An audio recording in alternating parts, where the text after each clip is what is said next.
Buongiorno da Sicilia 24, questi i titoli del nostro telegiornale. Si ferma anche la Sicilia nello sciopero generale lanciato dalla CGIL a sostegno di Gaza, manifestazioni e cortei nelle principali città dell'isola. La mafia spara meno ma corrompe di più, torna nell'Agrigentino, la commissione regionale antimafia tappa ieri nel capoluogo in prefettura. Proseguono senza sosta a Favara le ricerche di Marianna Bello, la donna dispersa durante il nubifragio di 2 giorni fa. Dopo una scarpa è stata ritrovata anche la borsa. La magistratura valuta l'apertura di un'inchiesta. Inchiesta 12 apostoli nel processo al sedicente Sant'One Pietro Capuana. La difesa ricorre alla Corte europea dei diritti dell'uomo rilevando la mancanza di giudizio imparziale. La procura di Catania aveva chiesto 16 anni di carcere. Catania dopo i lavori di riqualificazione riapre al pubblico, Parco Gioeni, fontane, alberi e un paesaggio mozzafiato. Calcio, passa dal Siracusa il riscatto del Catania dopo 3 pareggi consecutivi. Caturano e D'Ausilio pronti a scendere in campo domenica alla diretta della partita in chiaro su Telecolor. Serie B, il Palermo punta lo Spezia per ritrovare la vittoria che manca da 2 giornate. Inzaghi dovrà fare a meno di Ceccaroli squalificato.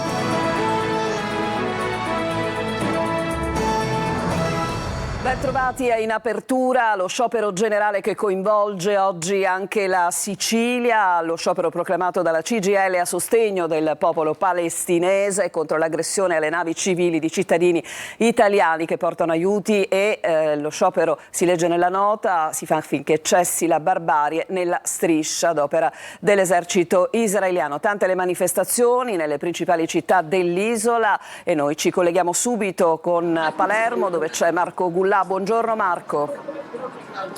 Buongiorno Roberta, buongiorno a tutti. Ci troviamo proprio a Piazza Giulio Cesare, dinanzi alla stazione centrale. Lo sciopero che si avvierà dalle 9, o meglio la manifestazione che si avvierà dalle 9:30 in poi. Vi posso dire che già ci sono tantissimi manifestanti, lo vedete anche dalle immagini, studenti, giovani studenti, pensionati, tanti lavoratori che oggi hanno sacrificato una giornata di lavoro proprio per manifestare. Ricordiamo che il corteo partirà da qui, da Piazza Giulio Cesare e arriverà, il capolinea è a Piazza Indipendenza dove c'è la sede del governo regionale. Si attendono davvero migliaia di manifestanti, un po' come lo sciopero di qualche settimana fa in cui Palermo davvero fu invasa da una marea di circa 20.000 persone. Ovviamente tantissime le bandiere della Palestina, tantissimi i lavoratori che appunto oggi vogliono esserci in questo sciopero generale che ovviamente coinvolge tantissime altre città, non solo siciliane ma ovviamente anche italiane. Purtroppo però, come sempre, dobbiamo anche darvi delle notizie di cronaca perché queste manifestazioni si susseguono ormai da diversi giorni. Ieri ce n'è stata un'altra che alle 18 è partita dal Teatro Massimo per raggiungere il porto di Palermo e proprio al porto di Palermo si sono registrati degli scontri tra alcuni manifestanti e le forze dell'ordine. Nessun ferito ci risulta, però sicuramente urla, spintoni, manganellate, un po' come è successo 2 giorni fa proprio a Piazza Politeama, quando invece i manifestanti volevano raggiungere il villaggio militare. Lì una donna è rimasta ferita e un altro uomo è stato colpito. Speriamo ovviamente che questa manifestazione sia alquanto pacifica e soprattutto non vogliamo dare notizie di cronaca a fine sciopero. A voi. Grazie a Marco Gullà, a lui il compito di raccontare appunto questa mattinata palermitana. Noi seguiremo ovviamente nelle principali città dell'isola le manifestazioni organizzate appunto dalla CGIL e intanto invece voltiamo pagina, c'è un'ultima ora che riguarda un'operazione dei carabinieri, l'operazione Califa. All'alba di questa mattina è stata smantellata una banda di rapinatori, custodia cautelare nei confronti di 7 persone, per 6 di loro in carcere, un indagato è stato posto ai domiciliari. L'inchiesta della Procura Etnea riguarda reati che vanno dall'associazione per delinquere finalizzata alla commissione di reati contro il patrimonio alla rapina aggravata, lesioni personali, possesso di segni distintivi, contraffatti e alla detenzione, porto illegale di armi e oggetti atti a offendere. Le indagini condotte tra novembre 2024 e giugno 2025 sono state coordinate dalla Procura di Catania, che ha richiesto e ottenuto dal GIP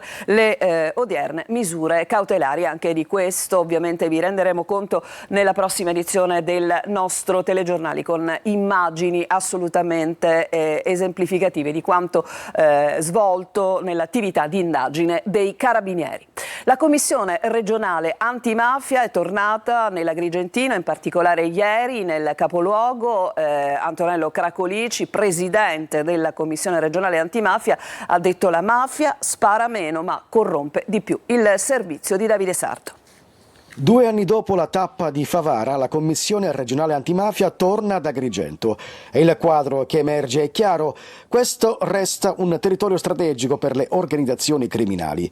Dall'ascolto di forze dell'ordine e magistrati viene fuori una mafia che cambia volto. Oggi spara meno ma corrompe di più.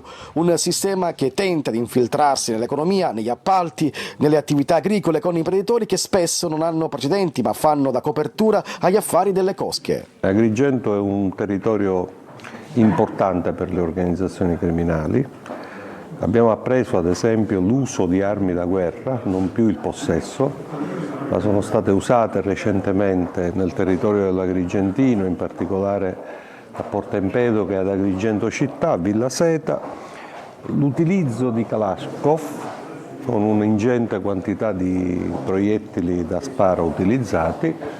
E le armi costituiscono un sintomo, un segnale di un tentativo di rafforzamento delle cosche criminali. La Commissione ha chiuso la tappa agrigentina incontrando i sindaci del territorio per rafforzare insieme la rete istituzionale contro la criminalità organizzata. A Palermo il quartiere della Noce si ribella al pizzo dopo gli arresti di 2 presunti esattori delle cosche. Altri imprenditori si sono rivolti allo Stato per denunciare di essere vittime della cosiddetta messa a posto. Manlio Viola. Non sono soltanto 3 gli imprenditori della Noce, quartiere popolare di Palermo, che hanno deciso di ribellarsi al pizzo imposto dalla mafia. Dopo gli imprenditori edili, anche commercianti, autoriparatori, artigiani si sono rivolti agli avvocati di Dio Pizzo per intraprendere un percorso che li porti ad affrancarsi dal gioco mafioso. Sono persone che vivono e lavorano nel quartiere che Cosa Nostra non intende farsi scappare dalle mani, che la mafia controlla storicamente da sempre. Ma adesso il clima è cambiato e alle richieste di messa a posto sono sempre di più i commercianti che dicono no.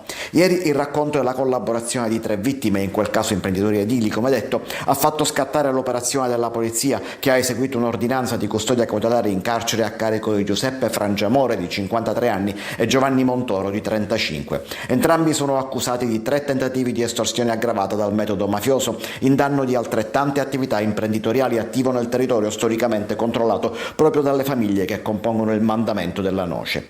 Ma l'inchiesta non si conclude con i 2 arresti. Ai 3 episodi di richiesta di pizzo ricostruiti potrebbero aggiungersene almeno altrettanti. Nel mirino della magistratura ci sarebbero anche altri 2 o 3 esattori per conto delle cosche, ma ciò che conta davvero è la ribellione di un quartiere da sempre roccaforte della criminalità organizzata. Sono passati 2 giorni e sono stati 2 giorni di intense ricerche a Favara dopo appunto l'alluvione, perché si cerca una donna, Marianna Bello, 38 anni, ricordiamo madre di 3 figli, praticamente è dispersa da quella incredibile giornata di diluvio su Favara. È stata ritrovata prima una scarpa e poi anche la sua borsa. Le ricerche continuano incessanti. Il servizio. Proseguono senza sosta le ricerche di Marianna Bello, la 38enne di Favara, travolta mercoledì scorso dalla furia dell'acqua. Dopo una scarpa è stata ritrovata la sua borsetta. All'interno anche la foto di uno dei 3 figlioletti. Il ritrovamento è avvenuto in aperta campagna, nel vallone che porta al depuratore, dove Vigili del Fuoco e la Protezione Civile stanno concentrando gli sforzi. I mezzi di soccorso si sono spostati a valle prima dell'area del depuratore. Con ruspe ed escavatori vengono rimossi il fango e l'acqua rimasta intrappolata tra i canneti per cercare ogni possibile traccia della donna. A Favara sono arrivati il prefetto del Agrigento Salvatore Caccamo, il questore Tommaso Palumbo ed il procuratore Giovanni Di Leo per un sopralluogo nei luoghi dell'allagamento e al collettore di Piazza della Libertà, dove Marianna sarebbe stata trascinata dalla corrente. Il sindaco Antonio Palumbo ha disposto la sospensione dei turni idrici per agevolare le ricerche e ridurre il livello dell'acqua nelle condotte. Intanto emergono nuovi interrogativi. 2 grate del collettore di Piazza della Libertà erano aperte prima del nubifragio. La magistratura valuta ora la possibilità di aprire un'inchiesta per accertare eventuali responsabilità e capire come una pioggia di poche ore abbia potuto trasformarsi in una tragedia. Adesso al processo per abusi sessuali da parte di un sedicente santone ad Acibonaccorsi nel Catanese, la difesa di Pietro Capuana ha presentato infatti ricorso alla Corte europea dei diritti dell'uomo, rilevando la mancanza di giudizio imparziale. La Procura di Catania ha chiesto 16 anni di carcere. Luca Ciliberti. Tutto nasce da un post su Facebook del giudice Santino Mirabella che conterrebbe presunte dichiarazioni pregiudizievoli nei confronti dell'imputato. Il processo in questione è quello che coinvolge il cosiddetto santone Pietro Capuana nel procedimento 12 Apostoli. Capuana era considerato il capo della comunità religiosa di Lavina ad Acibonaccorsi in provincia di Catania, autoproclamatosi reincarnazione dell'arcangelo Gabriele. È accusato di abusi sessuali su numerose ragazze, anche minorenni. Lui invece sosteneva di compiere atti purificatori. La difesa di Pietro Capuana ha presentato ricorso alla Corte europea dei diritti dell'uomo. Il legale denuncia gravi violazioni dei diritti fondamentali e la mancanza di un giudizio realmente imparziale. I fatti della vicenda cosiddetta 12 Apostoli, di cui vi è il processo a Catania, verranno quindi valutati anche dalla Corte europea dei diritti dell'uomo sotto il profilo non indiziario, ma della legittimità del Presidente del Collegio a poter presiedere il collegio del processo dopo le sue dichiarazioni e a seguito delle stesse, dove prendeva una posizione assolutamente contraria a quelli che erano i principi cristiani, quelli dei soggetti che frequentano la Chiesa, che vanno a messe e quant'altro. Secondo l'avvocato Mario Brancato, il procedimento ha mostrato fin dall'inizio profonde criticità. Per questo chiede che sia ristabilito ciò che la Costituzione e le convenzioni internazionali garantiscono, la presunzione di innocenza e il diritto a una difesa piena. La Procura di Catania ha chiesto la condanna del santone Pietro Capuana a 16 anni di carcere. Ha chiesto altresì la condanna di 6 presunti fiancheggiatrici a 15 anni di carcere. Cambiamo argomento, andiamo a Catania, vi mostriamo la bella metamorfosi di un polmone verde della città, il Parco Gioeni. Tonino De Mana. Oltre 100 specie arboree piantate, dal rosmarino alla rosa, dal mirto alla lantana, nuove fontane, acqua per l'irrigazione che arriva direttamente dalla Timpa di Leucatia, prato inglese, pavimentazione del parcheggio esterno autobloccante e drenante. Queste le caratteristiche del rinnovato Parco Gioeni, chiuso da oltre un anno per lavori e restituito in tutto il suo splendore alla città. Lo sguardo si perde nei vialetti dove la natura ha ripreso il sopravvento. Possiamo godere veramente di un parco bellissimo, pieno di verde, con tanti arbusti nuovi, piante nuove, rosmarino, lantana e quant'altro, e quindi più godibile, più fruibile per tutti i nostri concittadini.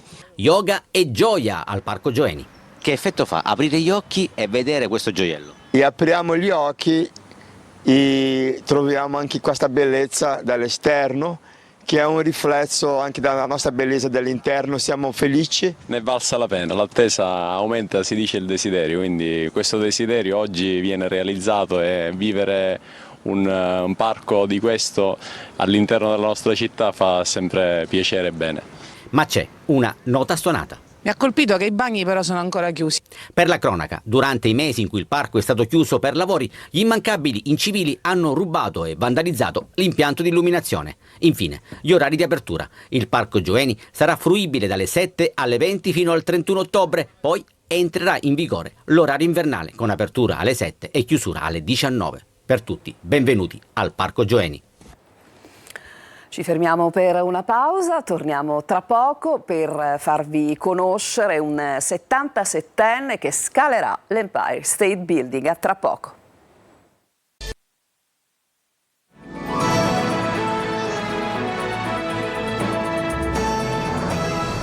E siamo tornati in studio. Scalerà l'Empire State Building, uno dei grattacieli di New York. È un atleta di Taormina che ha solo 77 anni. Lorena Dolci lo ha incontrato.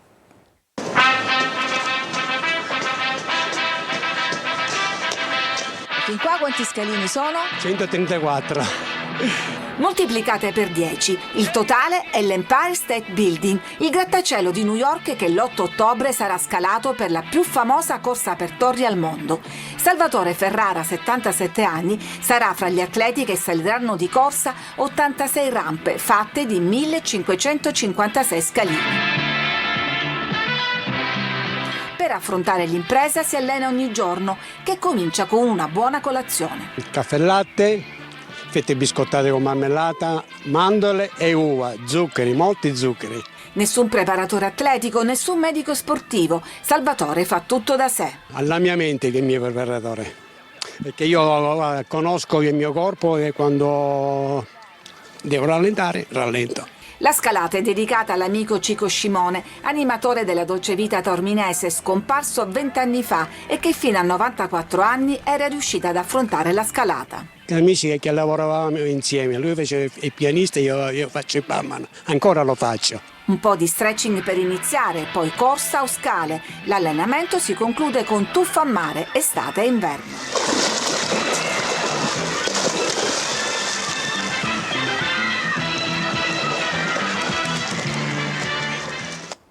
Adesso la musica con il nuovo album di Aida Satta Flores, anticipato da un brano, Un bersaglio al centro, canzone eseguita in duetto nel 92 dall'artista palermitana con Augusto Daolio dei Nomadi. Orazio Longo. Perché un bersaglio al centro non avverte mai.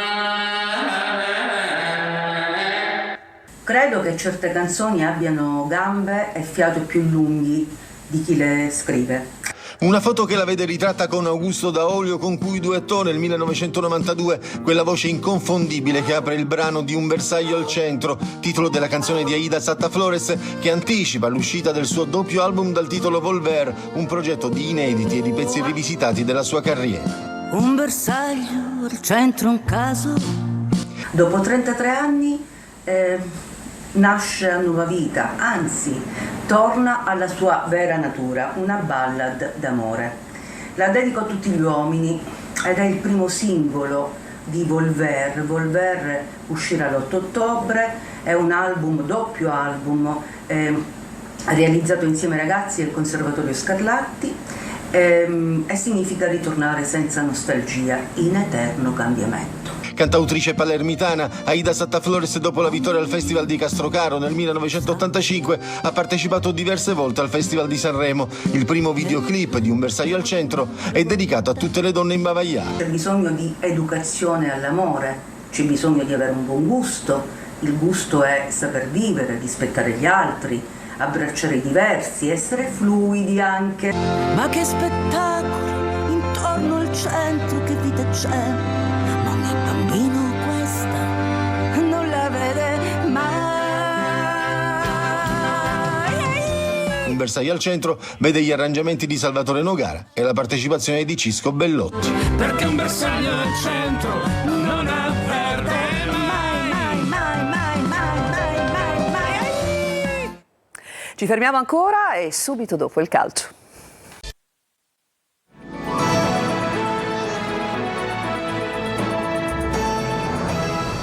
Siamo al calcio con il Catania che domenica troverà il Siracusa nel derby che sarà trasmesso in diretta in chiaro da Telecolor, il servizio. Giorni decisivi per presentare la migliore formazione possibile in vista del match col Siracusa.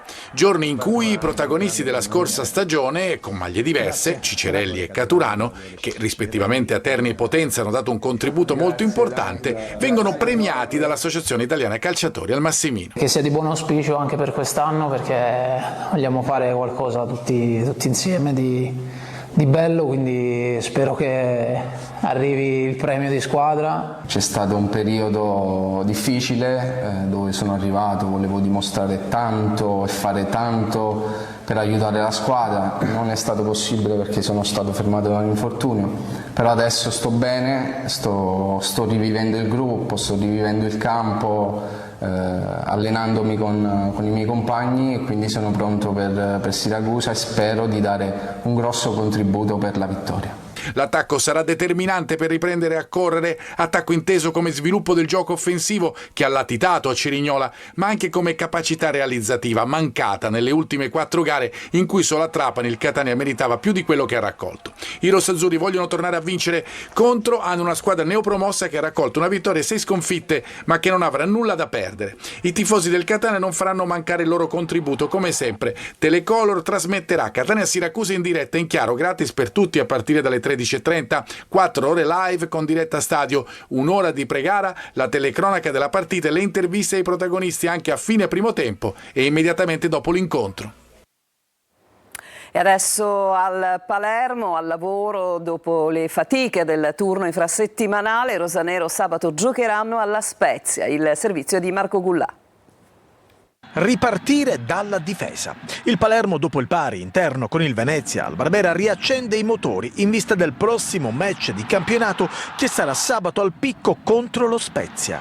La difesa è il punto di forza dei siciliani, le statistiche parlano chiaro, con appena 2 gol subiti nella prima giornata all'esordio contro la Reggiana e poi nella trasferta di Cesena, il Palermo vanta la migliore difesa dell'intera Serie B. Un dato assolutamente importante per i rosanero, che adesso però devono tornare al successo. Si sta già al recupero perché abbiamo giocato tante partite questi ultimi giorni, testa al recupero e con umiltà, con tranquillità andiamo a preparare questa partita alla Spezia, ma c'è il gruppo che risponde bene, una squadra che ha l'atteggiamento giusto e quindi non ho dubbi sul fatto che faremo una bella partita sabato fuori casa. Mancherà Ceccaroni squalificato, al suo posto potrebbe giocare Peda o in alternativa Veroli. In avanti possibili cambi, Brunori potrebbe partire dalla panchina e lasciare il posto da titolare all'Eduaron, poi si candida anche Palumbo per una maglia dal primo minuto. Era il nostro ultimo servizio, questa edizione di Sicilia 24 si chiude qui, vi lascio tra poco con Emanuela Corsi e la rassegna stampa di oggi e vi ricordo che il nostro telegiornale tornerà alle 14. A tutti buona giornata.